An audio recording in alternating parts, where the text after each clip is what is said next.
I hope you're all having a very Merry Christmas. I am.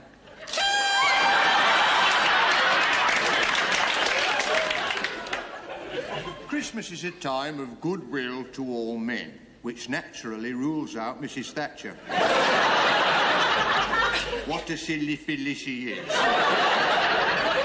But Christmas is a very costly time of year. So next year, which will be, 1977, we're going to abolish it.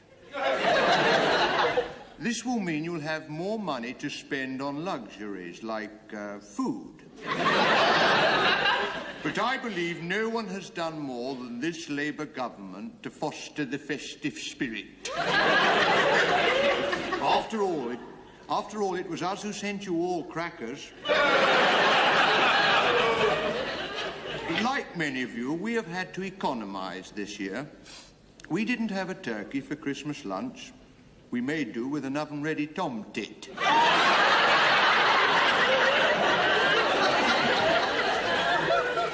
And we also economised with the Christmas pud. Instead of putting a sixpence in it, we put £1 in it. Now, unfortunately, I swallowed the £1, and I got that very nasty sinking feeling in my stomach. Rather like the feeling I'm getting now, because here's that scallywag, Mike Yardley.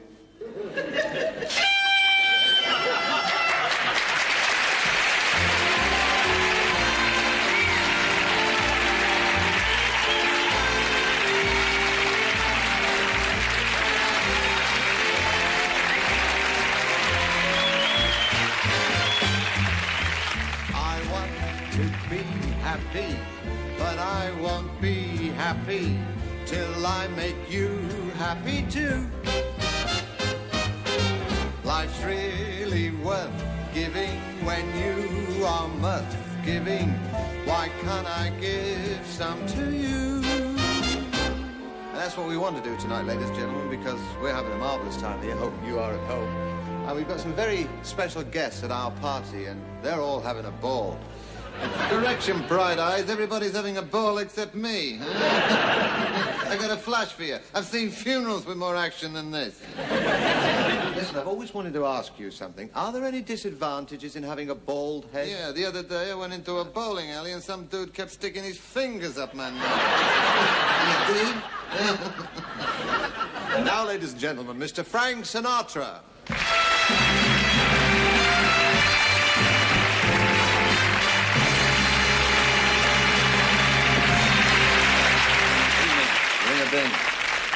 Right away, I can tell you're going to be my kind of audience. But then again, who isn't?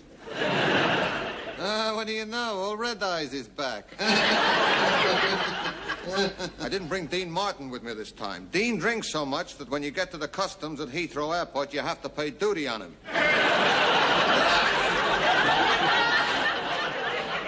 Welcome to the party, Mr. Sinatra, sir. Okay, Nelson, let's sing the song, get the booze, get the broads, and get the hell out of here. Have you heard it's in the stars? Next July we collide with Mars. Well, did you ever? What a swell party this is. Excuse me, Mr. Cosby, but may I join in? After all, I taught Shirley Bassey all she knows. Yes, Magnus. This French champagne, so good for the brain. Actually, I don't drink much myself. The way I work, I spill most of it. Hey, you there, how about grabbing yourself a line? Ready when you are, Pally. Have you heard that Michael's foot once again in his mouth has put? Well, did you ever? What a swell party this is. I heard that, and I think it's time I spoke my mind. There will now be 2 minutes silence. There you go again. I won't have it. Do you hear? Especially from someone who's dropped more clangers than a clumsy bell ringer. I won't have it. I won't. I won't. I won't. Hey, pussycat, cut the noise. Listen, I know you're cutting down in this country, but this is ridiculous. What is? The size of these English lollipops. My word, it's Kojak, the dick with a stick. Hysterical. Say, who are those two strange men? That's Patrick Moore and Tony Benn. Well, did you ever? What a swell party this is. Hello there. Now, you'll have to excuse my clothes, but I thought it was fancy dress, so I've come in the suit I always wear. Incidentally, we haven't been introduced. You're very pleased to meet me. I'm Ben. Oh, really? Where's Bill? What do you do for a living? I spend every night looking at heavenly bodies through my telescope. Oh, so you're a peeping Tom. I work in the House of Commons. Oh, so you're a music hall entertainer. Now, ladies and gentlemen, our very special guest, Mr. Eric Morecambe.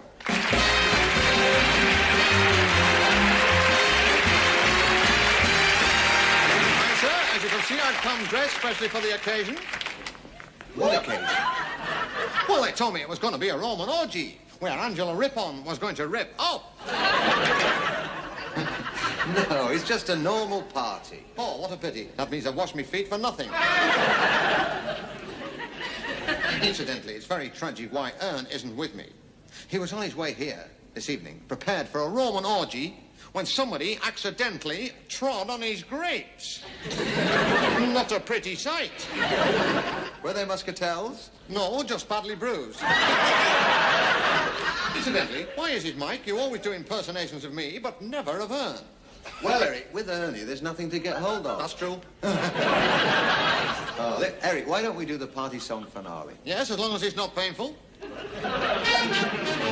Have you heard? It's in the stars. Next July we collide with Mars. Well, did you ever? What a swell party this is. Have you heard that poor dear Blanche Got knocked down by an avalanche. Well, did you ever? What a swell party this is. Have you heard that Mrs. Crump Crossed the bridge when the bridge was up. Well, did you ever? What a swell party, a swell party, a swelling and elegant party this is.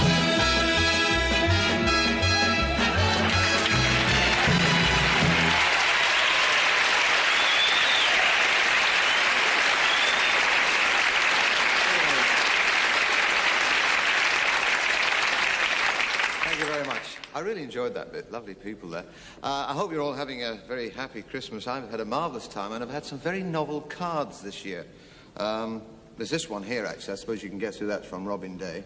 Very nice message. It says, "Have a happy Robin, signed Christmas Day." But the most unusual one I got was this. It's an unusual one, isn't it? It just simply says, "Who? I've gone and posted me berry and I'm wearing a Christmas card."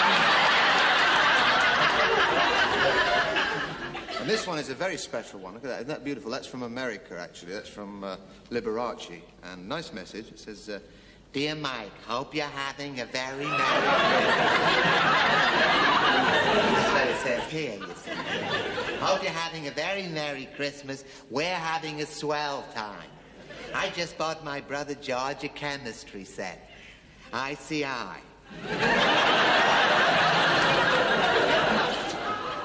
and this one, oh, better late than never. This one actually is from the milkman to my wife. I'm not too happy about this, actually. But, well, you know, it's got a nice message there. It says, "Hello, all you housewives. Are you getting enough of turkey with trimmings, mince pies and plum duff? If not, call your milkman with no ifs or buts. First thing tomorrow, I'll be round with me nuts."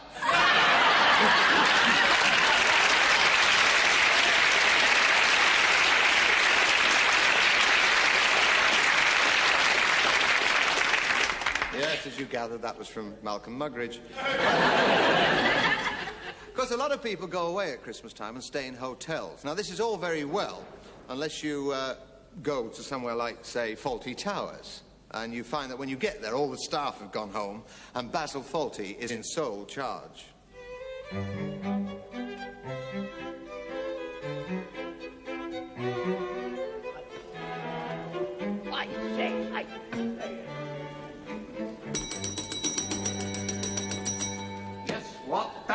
Fawlty here, what? Fawlty! Fawlty!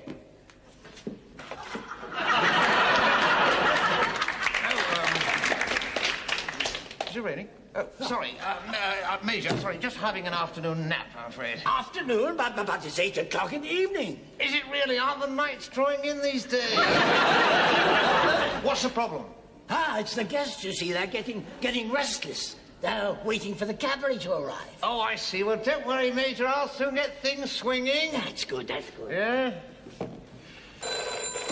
Yes, what? Oh, it's you, Sybil, my dearest one. Yes.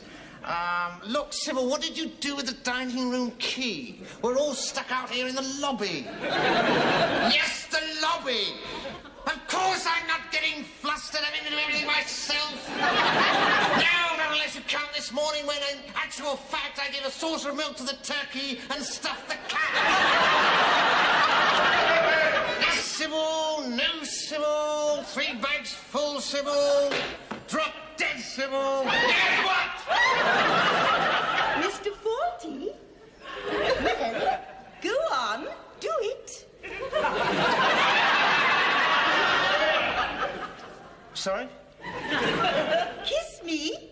Ah, yes, well, I would, Miss Gatsby, but unfortunately I've run out of anaesthetic. I expect you say that to all the girls. No, only to the old lady. Everybody having a good time? No, we're not. Good. Right, now then, until the cabaret arrives, who's for some fun and games? Well, Yes, I'm sure you can. Anybody else? I'm not playing any games. But, sir, you are here to enjoy yourself, so you'll do as you're damn well told. Sorry.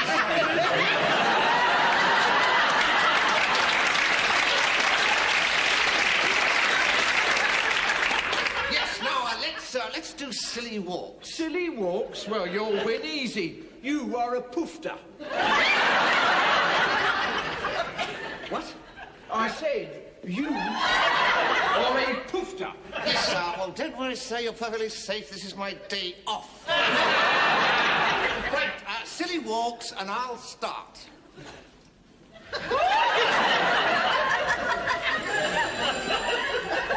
Sorry, Sybil. Can't stop now. I'm being silly.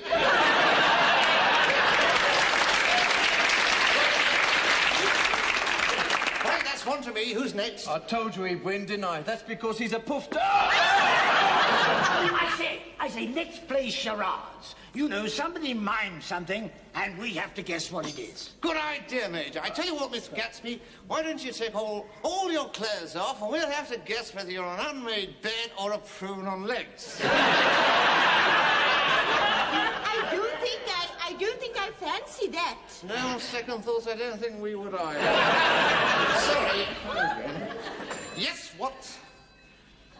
What? Oh, God, Sybil, what are you talking about? It can't...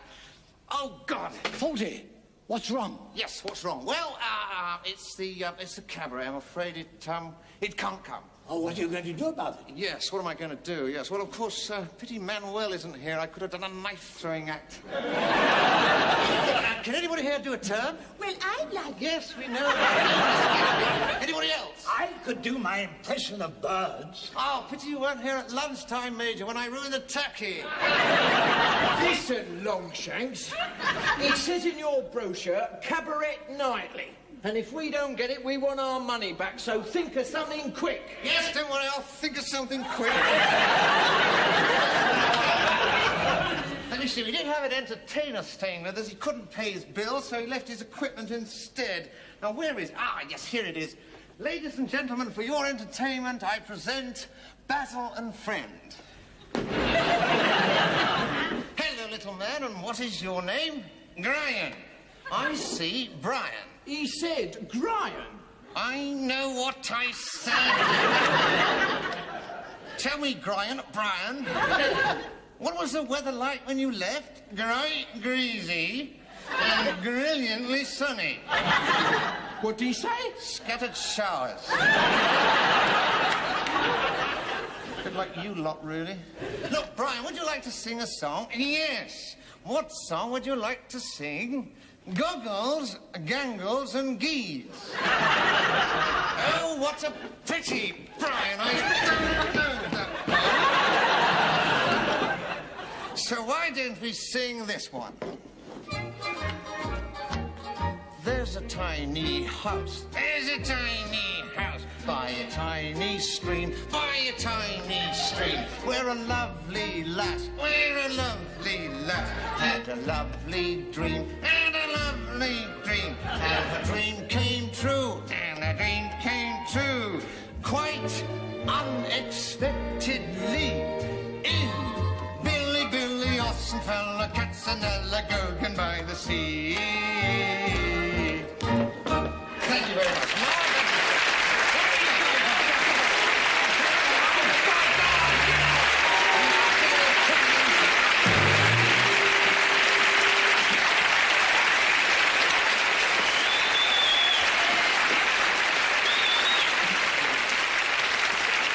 Ladies and gentlemen, will you welcome 5 very lovely people, the New Seekers.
Good night, gentlemen.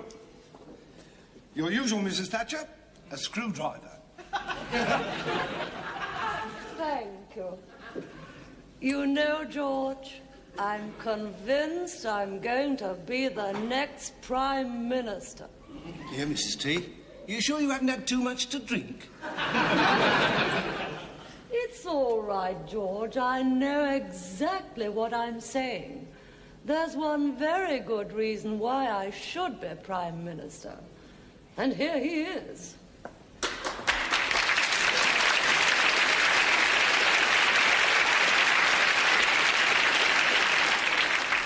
Evening, George. Evening, Mr. C. Blimey, they're all coming in here tonight. I'm not surprised Keith Joseph's making a speech. Half a mile, please, George. Right, sir. Mild? After what you've been through in the past couple of months, I'd have thought you'd be a bitter man by now. Half a mile, sir. Thank you, George. Look, Maggie, why can't you forget politics just for a couple of moments? I mean, what has happened this year to the spirit of goodwill and glad tidings? I think the House of Lords threw it out. You know, Maggie, what you need is a hobby like Mr. Heath. I don't mean you should have Mr. Heath as a hobby. What I mean is you should be a conductor. Well, I don't know anything about music. No, I mean on the buses. You see, they're shorter clippies, and if you don't like the job, Enoch Powell will always give you £1,000 to go home. Yes, and if the bus fares keep going up at the present rate, we'll all need £1,000 to get home. Oh, Maggie, why don't you bury the hatchet? I will, if you hold your head still. Now, what do they call you, the Iron Maiden? What did your husband buy you for Christmas? Rust-proof underwear?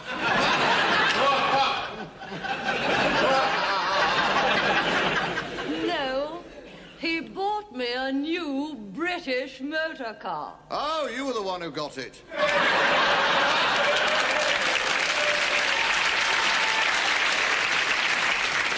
This so-called British motor car had parts from Germany, France, and even Spain. Yes, but believe me, Maggie, the British car worker still had the right to put the boot in. What the country wants to know is, what should we look forward to in 1977? 1978.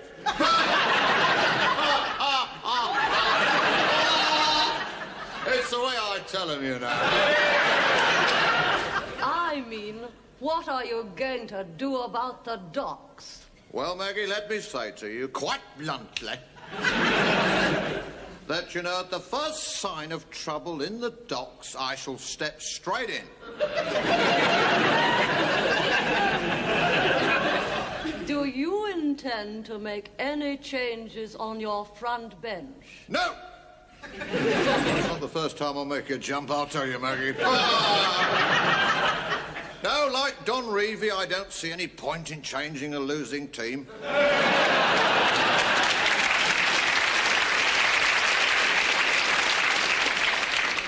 No. And I must say, while we're on the subject, Maggie, I must congratulate you on the very gentle way you move Reggie Maudling to the backbenches. Well, we had to be gentle. We didn't want to wake him up. Oh,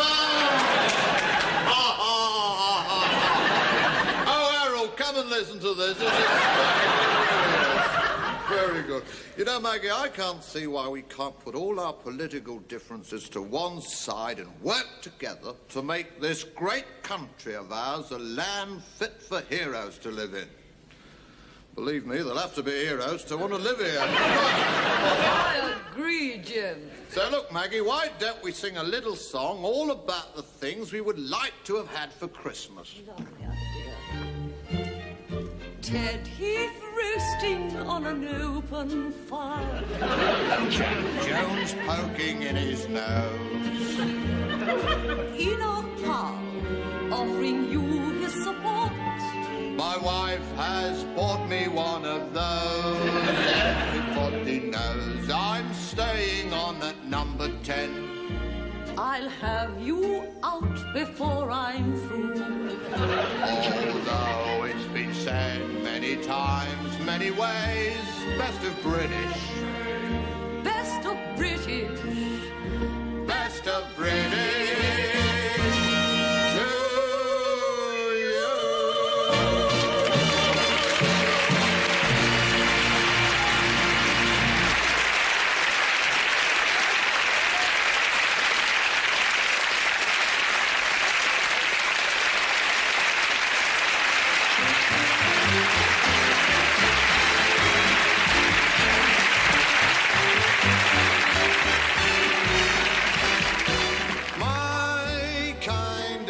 town. Chicago is my kind of town. Chicago is my kind of people too. People who smile at you, and each time I roam, Chicago is calling me home. Chicago is one town that won't let you down. That's my kind of town. I don't know why I'm singing that. I was born in Stockport. But the beauty of that song, My Kind of Town, is that anybody can sing it, no matter where you come from. I mean, if Eddie Waring was going to sing it, he'd probably do it like this. My kind of town, Halifax, Unslet and Oldham. My kind of town, Halifax, Unslet and Oldham. I did not quite through that, because not to a fact, I was born in Leeds. And I remember very well my mother having me. She had 4 tries and eventually kicked me into touch. Then we had the midwife came round my blind side and picked me up down my ankles and gave me a quick up and under. And then, of course, I had my first early bath. But that's all you're getting, so back to Frank Bow.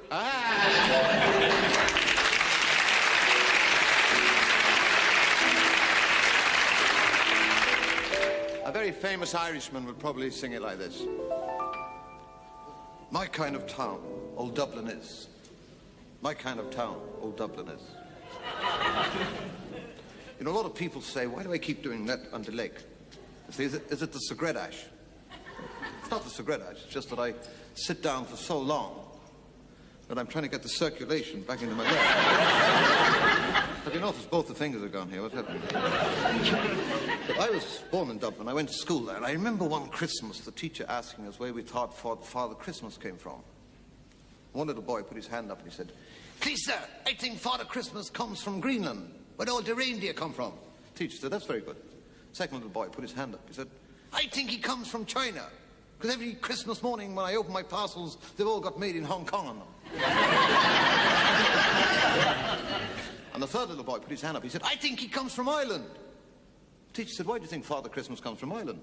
He said, "Well, in our house, we have 8 windows and 2 doors, and he still comes down the bloody chimney."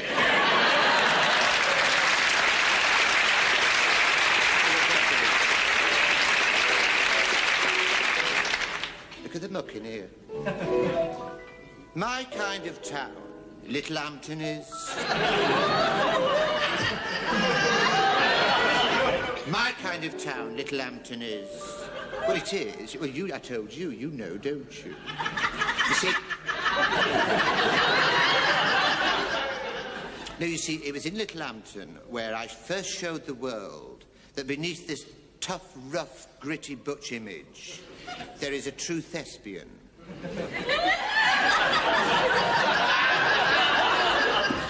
Because, you see, because that's where I did my first acting part, you see, in pantomime. I was in pantomime, I was in Cinderella, I was Baronardo.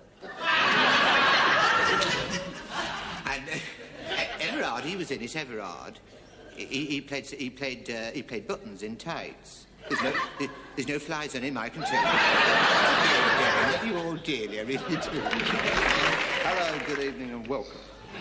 My kind of town is anywhere where I can find an ex-head of government who's willing to answer my probing questions at the right price. In fact, last week I flew to America on Concorde, which incidentally now flies on natural gas. Although it's economical, there is a snag. When Concorde goes through the sound barrier, the pilot goes out.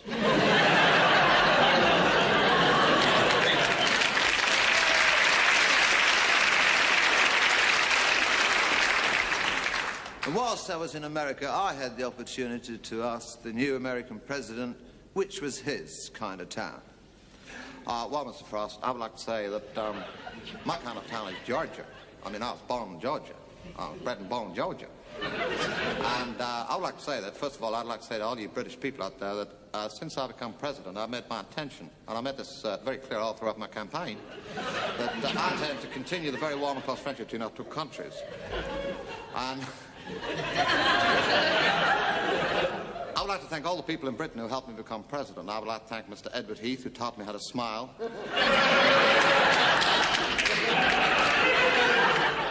I would also like to thank Mr. Eddie Waring, who taught me how to talk good. But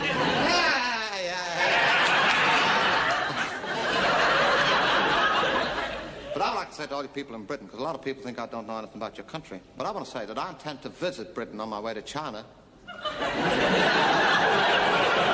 When we stop off in London to refuel. I intend to make it clear to all the British people that I know everything there is to know about your country. And I intend to make this very clear to your Prime Minister, Mr. Baldwin.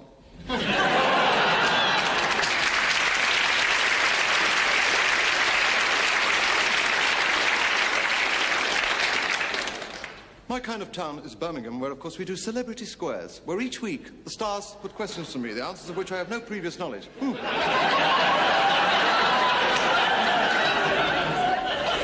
Now, of course, we have to pick a star, and we have a very, very big star. I know he's a big star. He told me so before the show. Danny, dear Danny LaRue, tell me, Danny, which is your kind of town? Well, Bob, you see, any town where I can do a performance. Anywhere where I can put on the frock. I can't do it if you make me laugh, don't you? I've never heard that before.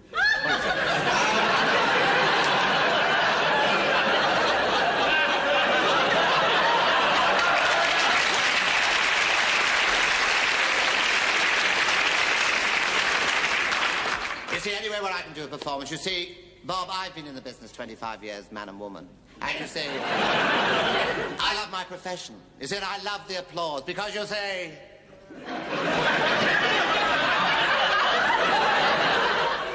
I love the applause because to an artiste, applause is food and drink. And this is why, Bob, you always look so undernourished and dehydrated.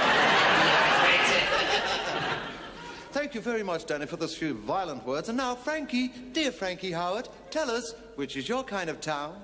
Well, oh, did he make you sick? Here, no, don't titter, no, because you say, oh, dear. No, I'm wearing a Christmas present, you see. I've got these James Bond underpants on, yes. Yeah. 007, yes. It's not a make, that's the inside leg measurement. Oh, come on, don't nod off. She's not enough in the chair there. Anyway, listen, no. Oh, don't, you see, because my kind of town. Yes, good question, good question. You see, because I've always had a soft spot for Bristol. Yes. Yeah, no. Well, yes. Common as muck. Anyway, listen.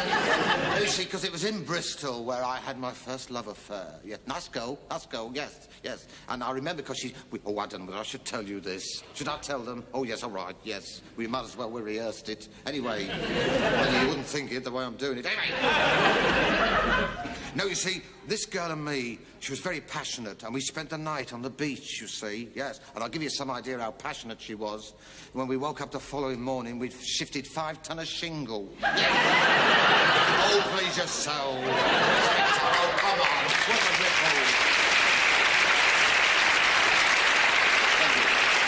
This is me.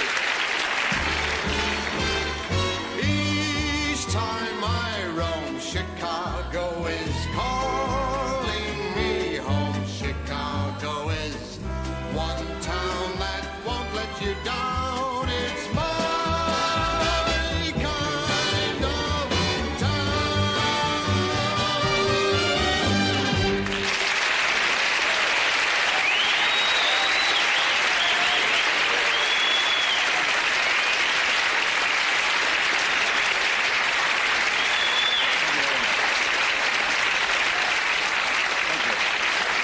Thank you very much, ladies and gentlemen.